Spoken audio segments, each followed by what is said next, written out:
It looked rough from the start, and it looked rough at the end. It was an unstable, unplayable mess at the start, and by the time I got there, it was still an unplayable, unstable mess. Oh, it was rough. We were kind of the bastard child of DMA. You know, no one really wanted to work on GTA. It certainly wasn't one of the games that DMA Design were looking at that was going to be a big hit for them. Because it was constantly evolving over a period of 4 years, it could have been canned at any point. Every week they wanted to kill this game, and we'd have to kind of argue to try and keep it going.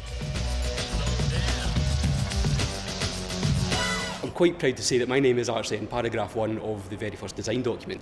I think there was a lot of threads that came together. Mike Daly, wrote the Overhead Perspective engine, or LEGO Vision, as it was nicknamed. And in the design department, his job was basically to create prototypes and, just muck about with stuff, see what was possible. And one of the things I did was this engine that allowed an isometric view bit to spin, and it had issues. So I had started on another engine, basically the same idea, blocks glued together, but viewed from the side initially. There was a game called Clockwork Knight on the Sega Saturn. And Mike was like, well, that's interesting. He was just one of these people that he was always trying to, when he saw some new tech, he'd try and see if he could copy it and figure out what made it tick. And then it occurred to me, if I put a wall in the background and actually just painted a road on it, it's actually top down rather than side on. They realised very quickly that these moving blocks could be buildings, and therefore we could build a whole city. It's going to be like an ant farm or a fish tank. It's going to be that kind of interesting, wow, this thing's really alive, and I can poke it, and I can poke it by being bad. Because it did start out as a cops and robbers type game, and then just evolved into this kind of criminal, just steal anything, because nobody wanted to play the cops. Yeah, so we got huge A0 graph paper and started figuring out, what the city would look like. And I'm not sure who decided how big the world maps were going to be. I think for the time they were quite large. We were looking at your grittier movies and trying to find scenes from those, like action sequences and things that we thought would be cool that could then somehow translate into this top-down, head and shoulders kind of viewing aspect of what the game was. Because at the start it was like pizza delivery missions. It's literally like, go to this house, come out the house, get in the car, drive to the end of the road, deliver the pizza, well done, and we thought, this is shit. This is not going to work. They would actually finish a mission, and then I would get that, and then have to sort of write the plot to sort of explain what the hell was going on. The writers were kind of driving it one way, the level designers were driving it another way, and they weren't meeting in the middle. So you're ending up with something that read badly, that made no sense, and that kept breaking. The milestones they were meant to uphold didn't really materialise. And I think within a matter of months, we had the US, because we'd have conference calls every week, at least once a week with the US. They wanted to kill it every week, and I think this is amazing. Every week they wanted to kill this game, and we'd have to kind of argue to try and keep it going because we had some faith.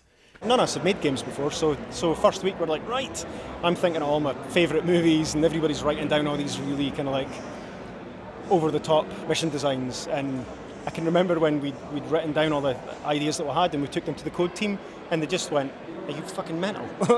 It's just, we can't do all that. We had one person on that team who'd shipped a game before. Everyone was fresh, everyone was green. I was leading the audio department nominally. I was 22 or something. I knew nothing. I mean, anarchic almost makes it sound sexier than it really ought to be. It was just messy.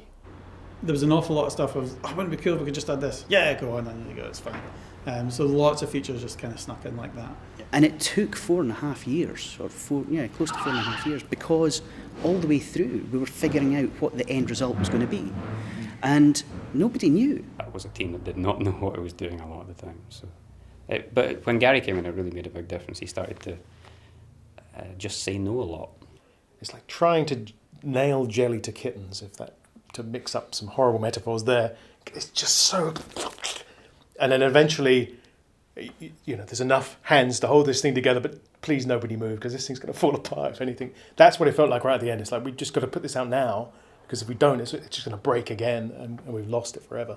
PlayStation had to be finished a month before the PC version was finished, and there was still content going in, and we were going to say, well, we have to finish. No, we have to get this done, because it has to go to master. Whereas PC, I think, was only about a week before it actually went to the shops that it actually finished. So there were still some content differences between the two because they were changing things right up to the very end. The controversy thing really got out of hand quite quickly, and it took everyone by surprise because we had been developing a game that was all about the fun, but Max Clifford was astonishing. He just made a phone call and it was, yeah, it's Max. Got this game, got this computer game. Yeah. You steal cars, you run over policemen, and you shoot people in the head. What? And it really struck a chord. And so we ended up with questions being asked in Parliament because the prevailing wisdom at that point was games were for children. Getting it finished is the bit that makes me think, yeah, because I'm certainly arrogant enough to believe that it wouldn't have got finished without me. Sometimes torturing myself by the thought that looking at the GTA character list, Deaver, well, that is one of my names, so maybe my surviving contribution was one word. You hope that folk find it fun when they buy it and stuff, but you never think, this is going to take over the world. So. When we were meant to be going through to Edinburgh to join Rockstar North when everybody was moving from Dundee through to Edinburgh, and we were talking to Sam Hauser, and the way that Sam spoke about his vision for where he was going to take the game for 3 and moving on from 3, it felt to me like this is the guy that's going to make it actually work. He knew the music industry, he knew the film industry, and he had all the right connections to make the things that he was speaking about reality. Whereas anybody can say, I'm going to make it like a movie and I'm going to do this and I'm going to do that. Whereas it's all about knowing the right people, and he knew all the right people to do all the things that he spoke about.